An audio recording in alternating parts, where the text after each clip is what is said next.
Chapter 9. The image of a wicked, heinous fault lives in his eye. That close aspect of his does show the mood of a much troubled breast. King John. Leaving the gay scenes of Paris, we return to those of the gloomy Apennine, where Emily's thoughts were still faithful to Valancourt. Looking to him as her only hope, she recollected, with jealous exactness, every assurance and every proof she had witnessed of his affections, read again and again the letters she had received from him, weighed with intense anxiety the force of every word that spoke of his attachment, and dried her tears as she trusted in his truth. Montoni, meanwhile, had made strict inquiry concerning the strange circumstance of his alarm without obtaining information, and was at length obliged to account for it by the reasonable supposition that it was a mischievous trick played by one of his domestics. His disagreements with Madame Montoni on the subject of her settlements were now more frequent than ever. He had even confined her entirely to her own apartment, and did not scruple to threaten her with much greater severity should she persevere in a refusal. Reason, had she consulted it, would now have perplexed her in the choice of a conduct to be adopted.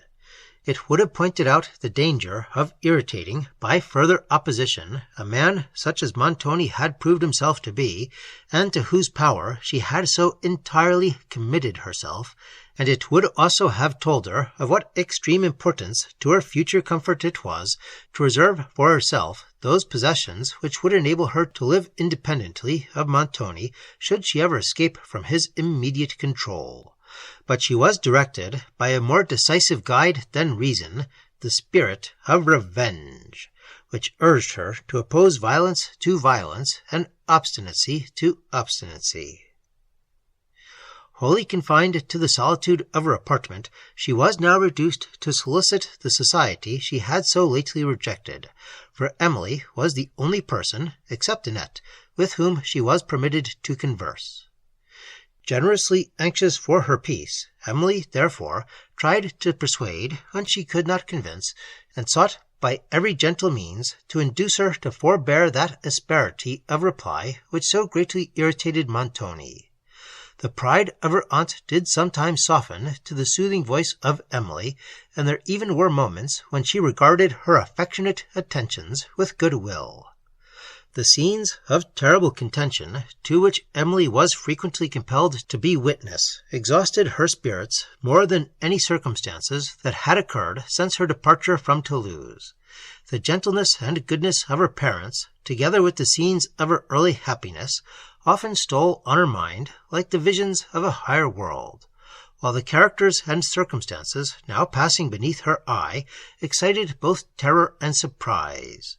She could scarcely have imagined that passions so fierce and so various as those which Montoni exhibited could have been concentrated in one individual, yet what more surprised her was that on great occasions he could bend these passions, wild as they were, to the cause of his interest, and generally could disguise in his countenance their operation on his mind.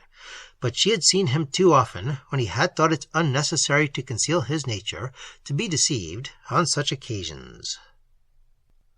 Her present life appeared like a dream of a distempered imagination, or like one of those frightful fictions in which the wild genius of the poets sometimes delighted. Reflection brought only regret, and anticipation terror. How often did she wish to steal the lark's wing and mount the swiftest gale, that Languedoc and repose might once more be hers. Of Count Morano's health she made frequent inquiry, but Annette heard only vague reports of his danger, and that his surgeon had said he would never leave the cottage alive. While Emily could not but be shocked to think that she, however innocently, might be the means of his death, and Annette, who did not fail to observe her emotion, interpreted it in her own way.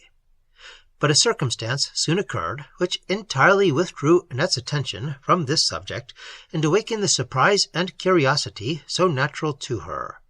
Coming one day to Emily's apartment with a countenance full of importance, "What can all this mean, ma'amselle?" said she. "Would I was once safe in Languedoc again, they should never catch me going on my travels any more. I must think it a fine thing truly to come abroad and see foreign parts. I little thought I was coming to be caged up in an old castle among such dreary mountains, with a chance of being murdered, or, what is as good, having my throat cut." "What can all this mean, indeed, Annette?" said Emily in astonishment. "Ay, ma'amselle, you may look surprised, but you won't believe it, perhaps, till they have murdered you too. You would not believe about the ghost I told you of, though I showed you the very place where it used to appear. You'll believe nothing, ma'amselle." "Not till you speak more reasonably, Annette. For heaven's sake, explain your meaning. You spoke of murder." "Ay, ma'amselle, they are coming to murder us all, perhaps, but what signifies explaining? You will not believe." Emily again desired her to relate what she had seen or heard. "Oh, I have seen enough, ma'am, and heard too much, as Ludovico can prove. Poor soul, they will murder him too. I little thought when he sung those sweet verses under my lattice at Venice." Emily looked impatient and displeased. "Well, ma'amselle, as I was saying, these preparations about the castle, and these strange-looking people that are calling here every day, and the signor's cruel usage of my lady, and his odd goings-on, all these, as I told Ludovico, can bode no good, and he bid me hold my tongue. So, says I, the signor's strangely altered, Ludovico, in this gloomy castle to what he was in France. There, all so gay. Nobody so gallant to my lady then, and he could smile, too, upon a poor servant sometimes, and jeer her, too, good-naturedly enough. I remember once when he said to me, as I was going out of my lady's dressing-room, 'Annette,' says he—" "Never mind what the signor said," interrupted Emily, "but tell me at once the circumstance which has thus alarmed you." "Ay, ma'amselle," rejoined Annette, "that is just what Ludovico says. Says he, 'Never mind what the signor says to you,' so I told him what I thought about the signor. 'He is so strangely altered,' said I, 'for now he is so haughty and so commanding and so sharp with my lady, and if he meets one, he'll scarcely look at one unless it be to frown.' 'So much the better,' says Ludovico, 'so much the better.' And to tell you the truth, ma'amselle, I thought this was a very ill-natured speech of Ludovico, but I went on. And then, says I, he is always knitting his brows, and if one speaks to him, he does not hear. And then he sits up counselling so of a night with the other signors. There they are, till long past midnight, discoursing together. 'Ay, but,' says Ludovico, 'you don't know what they are counselling about.' 'No,' said I, 'but I can guess. It is about my young lady.'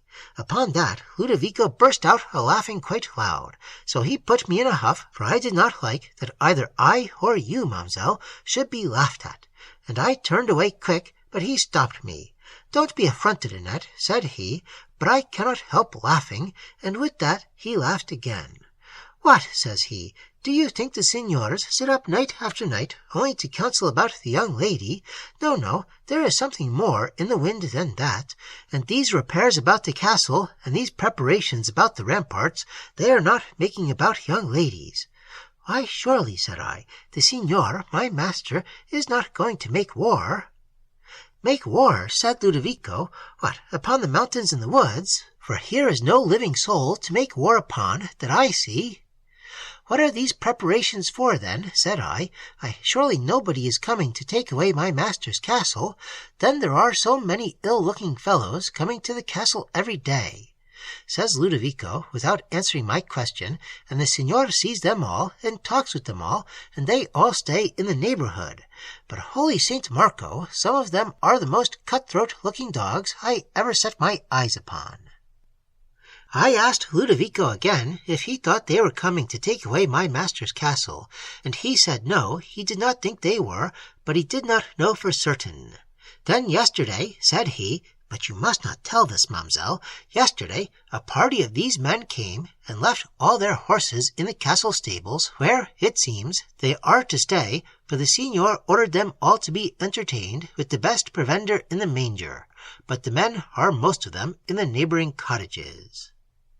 So, ma'amselle, I came to tell you all this, for I never heard of anything so strange in my life.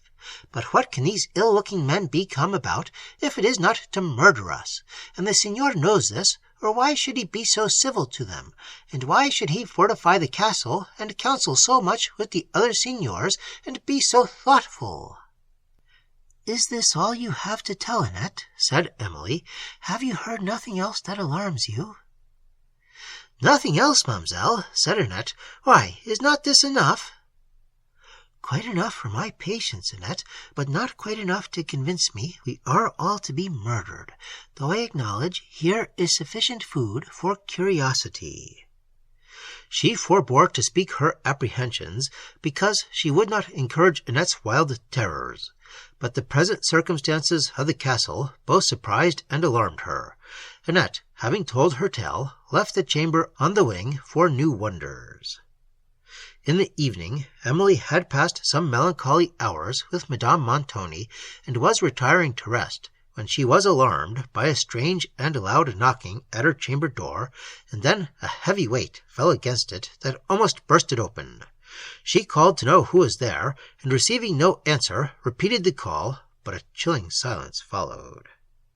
It occurred to her, for at this moment she could not reason on the probability of circumstances, that someone of the strangers lately arrived at the castle had discovered her apartment, and was come with such intent, as their looks rendered too possible, to rob, perhaps to murder her.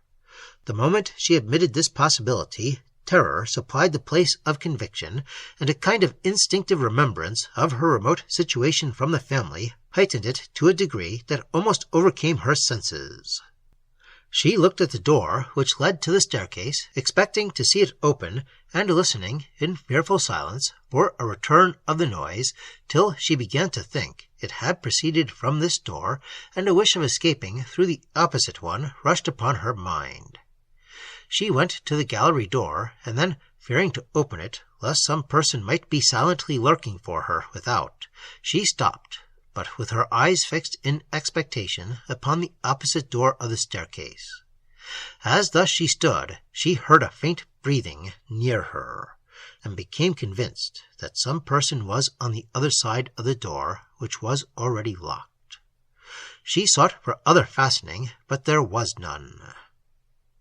While she yet listened, the breathing was distinctly heard, and her terror was not soothed, when, looking round her wide and lonely chamber, she again considered her remote situation.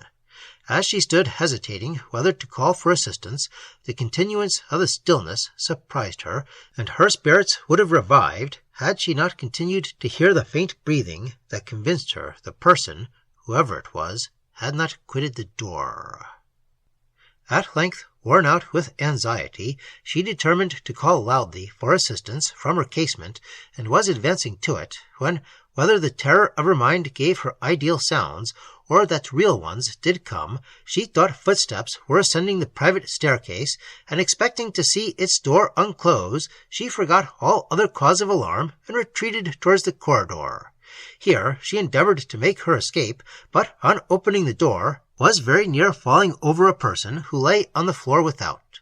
She screamed and would have passed, but her trembling frame refused to support her, and the moment in which she leaned against the wall of the gallery allowed her leisure to observe the figure before her, and to recognize the features of Annette.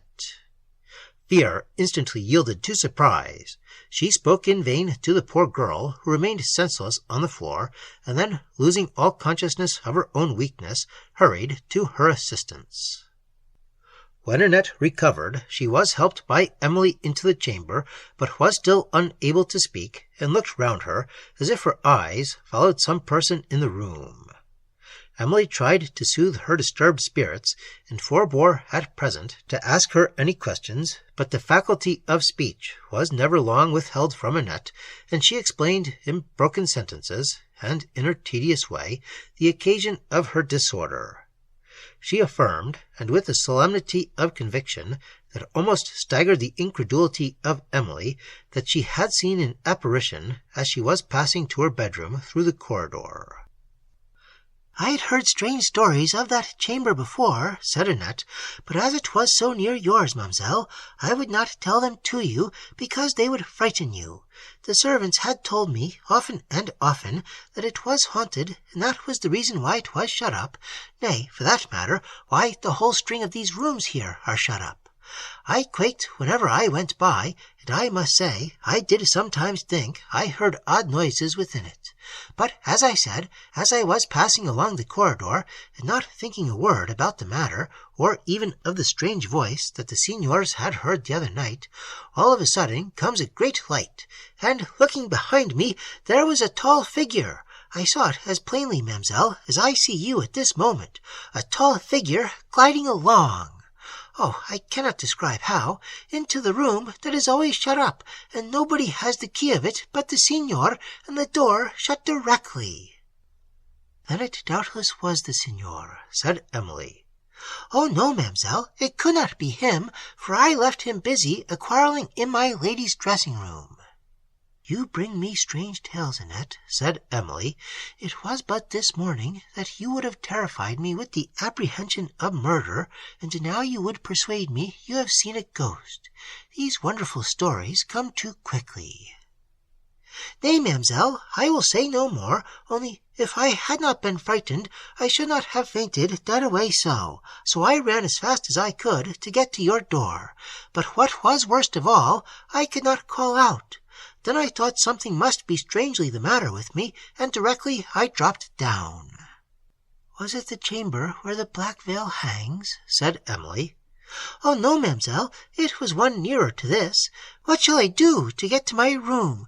I would not go out into the corridor again for the whole world. Emily, whose spirits had been severely shocked, and who, therefore, did not like the thought of passing the night alone, told her she might sleep where she was. Oh, no, mamselle, replied Annette, I would not sleep in the room now for 1,000 sequins. Wearied and disappointed, Emily first ridiculed, though she shared her fears, and then tried to soothe them, but neither attempt succeeded, and the girl persisted in believing and affirming that what she had seen was nothing human. It was not till some time after Emily had recovered her composure that she recollected the steps she had heard on the staircase, a remembrance, however, which made her insist that Annette should pass the night with her, and, with much difficulty, she at length prevailed, assisted by that part of the girl's fear which concerned the corridor. Early on the following morning, as Emily crossed the hall to the ramparts, she heard a noisy bustle in the courtyard and the clatter of horses' hoofs. Such unusual sounds excited her curiosity, and instead of going to the ramparts, she went to an upper casement, from whence she saw, in the court below, a large party of horsemen, dressed in a singular but uniform habit, and completely, though variously, armed. They wore a kind of short jacket composed of black and scarlet, and several of them had a cloak of plain black, which, covering the person entirely, hung down to the stirrups. As one of these cloaks glanced aside, she saw beneath daggers, apparently of different sizes, tucked into the horseman's belt. She further observed that those were carried in the same manner by many of the horsemen without cloaks, most of whom bore also pikes or javelins. On their heads were the small Italian caps, some of which were distinguished by black feathers. Whether these caps gave a fierce air to the countenance, or that the countenance they summoned had naturally such an appearance, Emily thought she had never till then seen such an assemblage of faces so savage and terrific. While she gazed, she almost fancied herself surrounded by banditti, and a vague thought glanced athwart her fancy that Montoni was the captain of the group before her, and that this castle was to be the place of rendezvous. The strange and horrible supposition was but momentary, though her reason could supply none more probable, and though she discovered among the band the strangers she had formerly noticed with so much alarm, who were now distinguished by the black plume. While she continued gazing, Cavini, Moretti, and Bertolini came forth from the hall, habited like the rest, except that they wore hats with a mixed plume of black and scarlet, and that their arms differed from those of the rest of the party. As they mounted their horses, Emily was struck with the exulting joy expressed on the visage of Rezzi, while Cavigni was gay, yet with a shade of thought on his countenance, and as he managed his horse with dexterity, his graceful and commanding figure, which exhibited the majesty of a hero, had never appeared to more advantage. Emily, as she observed him, thought he somewhat resembled Valancourt in the spirit and dignity of his person. But she looked in vain for the noble, benevolent countenance, the soul's intelligence, which overspread the features of the latter. As she was hoping, she scarcely knew why, that Montoni would accompany the party, he appeared at the hall door, but unaccoutred. Having carefully observed the horsemen, conversed awhile with the cavaliers, and bidden them farewell, the band wheeled round the court, and, led by Verezzi, issued forth under the portcullis, Montoni following to the portal and gazing after them for some time. Emily then retired from the casement, and, now certain of being unmolested, went to walk on the ramparts, from whence she soon saw the party winding among the mountains to the west, appearing and disappearing between the woods, till distance confused their figures, consolidated their numbers, and only a dingy mass appeared moving along the heights. Emily observed that no workmen were on the ramparts, and that the repairs of the fortifications seemed to be completed. While she sauntered thoughtfully on, she heard distant footsteps, and, raising her eyes, saw several men lurking under the castle walls, who were evidently not workmen, but looked as if they would have accorded well with the party which was gone. Wondering where Annette had hid herself so long, who might have explained some of the late circumstances, and then considering that Madame Montoni was probably risen, she went to her dressing-room, where she mentioned what had occurred. But Madame Montoni either would not or could not give any explanation of the event. The signor's reserve to his wife on this subject was probably nothing more than usual. Yet to Emily it gave an air of mystery to the whole affair that seemed to hint there was danger, if not villainy, in his schemes. Annette presently came, and, as usual, was full of alarm. To her lady's eager inquiries of what she had heard among the servants, she replied, "Ah, madame, nobody knows what it is all about but old Carlo. He knows well enough, but I dare say he is as close as his master. Some say the signor is going out to frighten the enemy, as they call it, but where is the enemy? Then others say he is going to take away somebody's castle, but I am sure he has room enough in his own without taking other people's, and I am sure I should like it a great deal better if there were more people to fill it." "Ah, you will soon have your wish, I fear," replied Madame Montoni. "No, madame, but such ill-looking fellows are not worth having. I mean such gallant, smart, merry fellows as Ludovico, who is always telling droll stories to make one laugh. It was but yesterday he told me such a humorsome tale. I can't help laughing at it now. Says he—" "Well, we can dispense with the story," said her lady. "Ah," continued Annette, "he sees a great way further than other people. Now he sees into all the signor's meaning, without knowing a word about the matter." "How is that?" said Madame Montoni.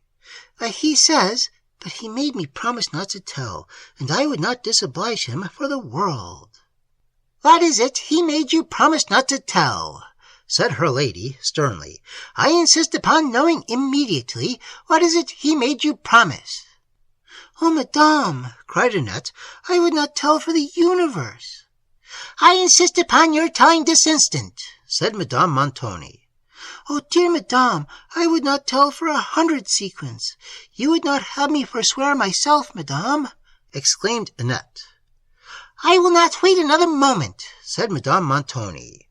Annette was silent. "The signor shall be informed of this directly," rejoined her mistress. "He will make you discover all."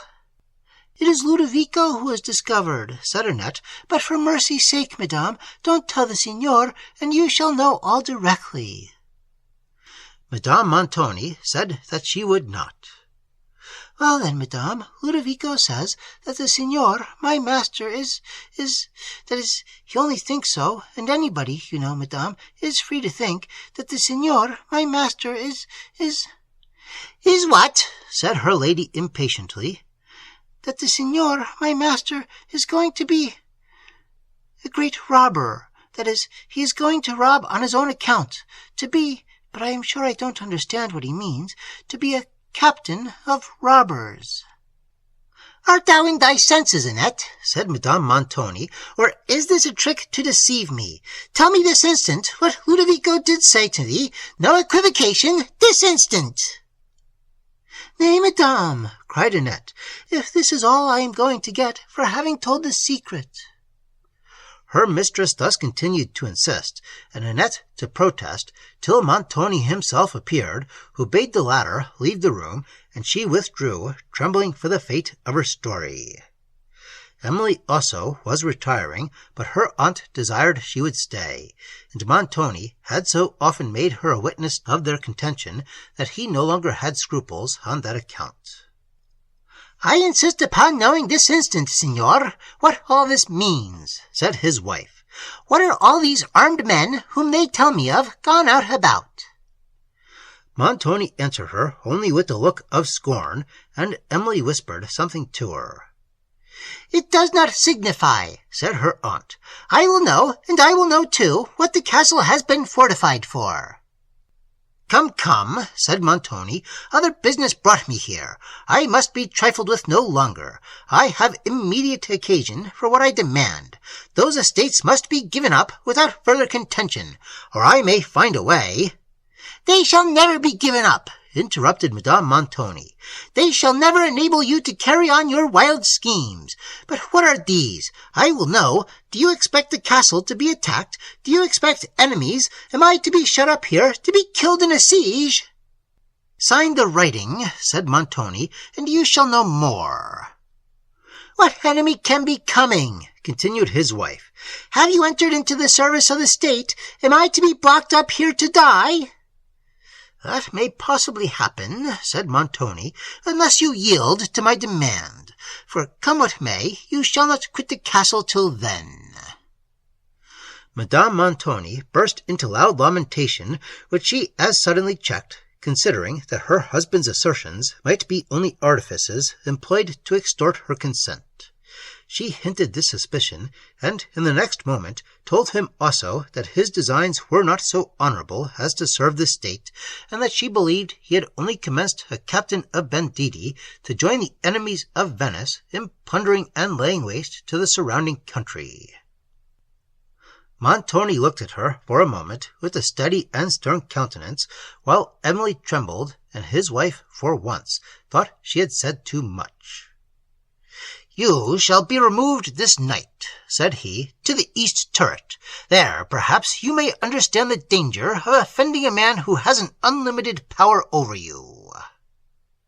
Emily now fell at his feet, and with tears of terror supplicated for her aunt, who sat trembling with fear and indignation, now ready to pour forth execrations, and now to join the intercessions of Emily. Montoni, however, soon interrupted these entreaties with a horrible oath, and as he burst from Emily, leaving his cloak in her hand, she fell to the floor with a force that occasioned her a severe blow on the forehead. But he quitted the room without attempting to raise her, whose attention was called from herself by a deep groan from Madame Montoni, who continued otherwise unmoved in her chair, and had not fainted. Emily, hastening to her assistance, saw her eyes rolling and her features convulsed. Having spoken to her without receiving an answer, she brought water and supported her head while she held it to her lips. But the increasing convulsions soon compelled Emily to call for assistance. On her way through the hall, in search of Annette, she met Montoni, whom she told what had happened, and conjured to return and comfort her aunt. But he turned silently away, with a look of indifference, and went out upon the ramparts. At length she found old Carlo and Annette, and they hastened to the dressing-room, where Madame Montoni had fallen on the floor, and was lying in strong convulsions. having lifted her into the adjoining room and laid her on the bed, the force of her disorder still made all their strength necessary to hold her, while Annette trembled and sobbed, and old Carlo looked silently and piteously on, as his feeble hands grasped those of his mistress, till, turning his eyes upon Emily, he exclaimed, "Good God, Signora, what is the matter?" Emily looked calmly at him, and saw his inquiring eyes fixed on her, and Annette, looking up, screamed loudly, for Emily's face was stained with blood, which continued to fall slowly from her forehead. But her attention had been so entirely occupied by the scene before her that she had felt no pain from the wound. She now held a handkerchief to her face, and, notwithstanding her faintness, continued to watch Madame Montoni, the violence of whose convulsions was abating, till at length they ceased, and left her in a kind of stupor. "My aunt must remain quiet," said Emily. "Go, good Carlo. If we should want your assistance, I will send for you. In the meantime, if you have an opportunity, speak kindly of your mistress to your master." "Alas," said Carlo, "I have seen too much. I have little influence with the signor, but do, dear young lady, take some care of yourself. That is an ugly wound, and you look sadly." "Thank you, my friend, for your consideration," said Emily, smiling kindly. "The wound is trifling. It came by a fall." Carlo shook his head and left the room, and Emily, with the net, continued to watch by her aunt. "Did my lady tell the signor what Ludovico said, mamselle?" asked Annette in a whisper, but Emily quieted her fears on that subject. "I thought what this quarrelling would come to," continued Annette. "I suppose the signor has been beating my lady." "No, no, Annette, you are totally mistaken. Nothing extraordinary has happened." "Extraordinary things happen here so often, mamselle, that there is nothing in them. Here is another legion of those ill-looking fellows come to the castle this morning." "Hush, Annette, you will disturb my aunt. We will talk of that by and by." They continued watching silently till Madame Montoni uttered a low sigh, when Emily took her hand and spoke soothingly to her, but the former gazed with unconscious eyes, and it was long before she knew her niece.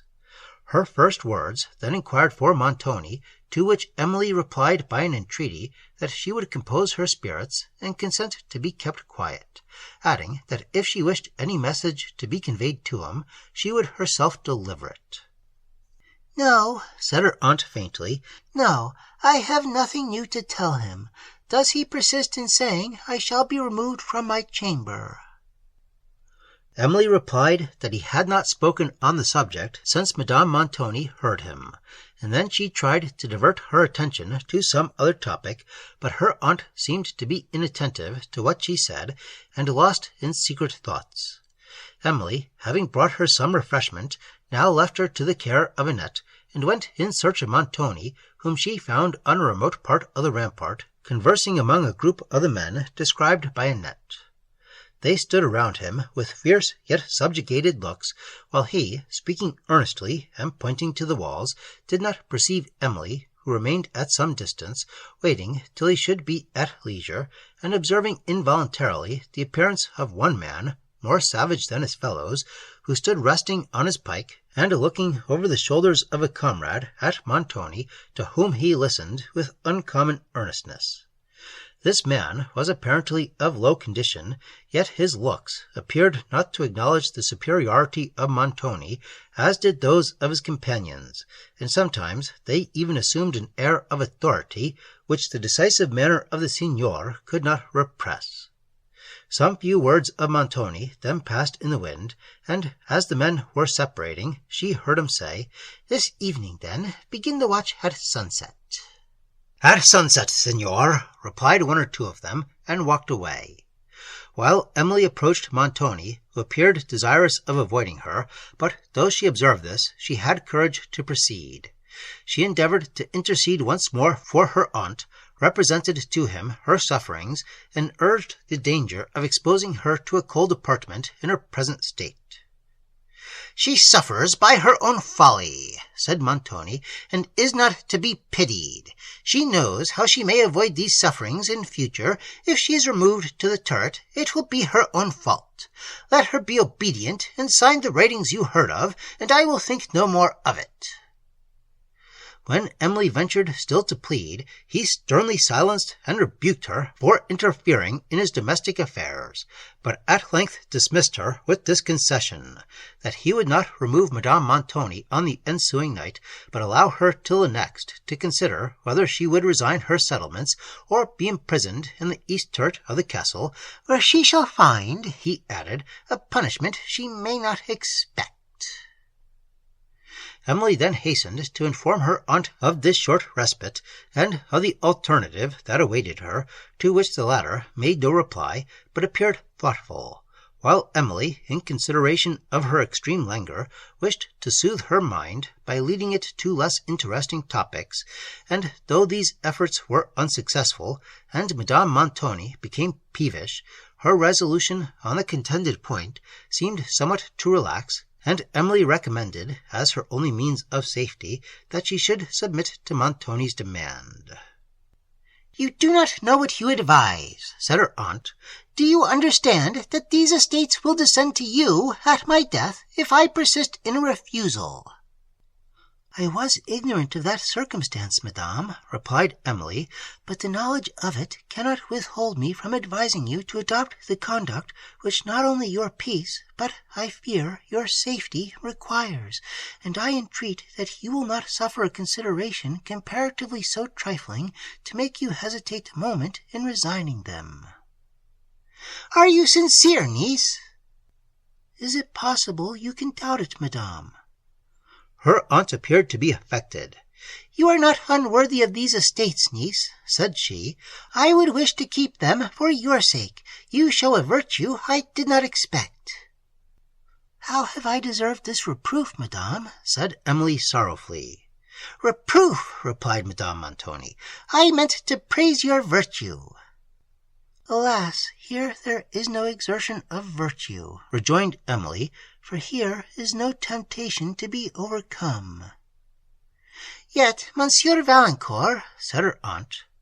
"Oh, madame," interrupted Emily, anticipating what she would have said, "do not let me glance on that subject.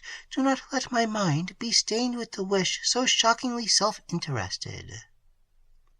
She immediately changed the topic, and continued with Madame Montoni till she withdrew to her apartment for the night. At that hour the castle was perfectly still, and every inhabitant of it, except herself, seemed to have retired to rest. As she passed along the wide and lonely galleries, dusky and silent, she felt forlorn and apprehensive of... she scarcely knew what. But when, entering the corridor, she recollected the incident of the preceding night, a dread seized her, lest a subject of alarm, similar to that which had befallen Annette, should occur to her, and which, whether real or ideal, would, she felt, have an almost equal effect upon her weakened spirits. The chamber to which Annette had alluded she did not exactly know, but understood it to be one of those she must pass in the way to her own, and, sending a fearful look forward into the gloom, she stepped lightly and cautiously along, till, coming to a door from whence issued a low sound, she hesitated and paused, and during the delay of that moment her fears so much increased that she had no power to move from the spot. Believing that she heard a human voice within, she was somewhat revived, but in the next moment the door was opened, and a person whom she conceived to be Montoni appeared, who instantly started back and closed it, though not before she had seen, by the light that burned in the chamber, another person sitting in a melancholy attitude by the fire. Her terror vanished, but her astonishment only began, which was now roused by the mysterious secrecy of Montoni's manner, and by the discovery of a person whom he thus visited at midnight in an apartment which had long been shut up, and of which such extraordinary reports were circulated. While she thus continued hesitating, strongly prompted to watch Montoni's motions, yet fearing to irritate him by appearing to notice them, the door was again opened cautiously, and as instantly closed as before. She then stepped softly to her chamber, which was the next but one to this, but having put down her lamp, returned to an obscure corner of the corridor to observe the proceedings of this half-seen person, and to ascertain whether it was indeed Montoni. Having waited in silent expectation for a few minutes, with her eyes fixed on the door, it was again opened, and the same person appeared, whom she now knew to be Montoni. He looked cautiously around, without perceiving her, then, stepping forward, closed the door, and left the corridor. Soon after, Emily heard the door fastened on the inside, and she withdrew to her chamber, wondering at what she had witnessed. It was now 12 o'clock as she closed her casement, and she heard footsteps on the terrace below, and saw imperfectly through the gloom several persons advancing who passed under the casement. She then heard the clink of arms, and in the next moment the watchword, when, recollecting the command she had overheard from Montoni, and the hour of the night, she understood that these men were, for the first time, relieving guard in the castle. Having listened till all was again still, she retired to sleep.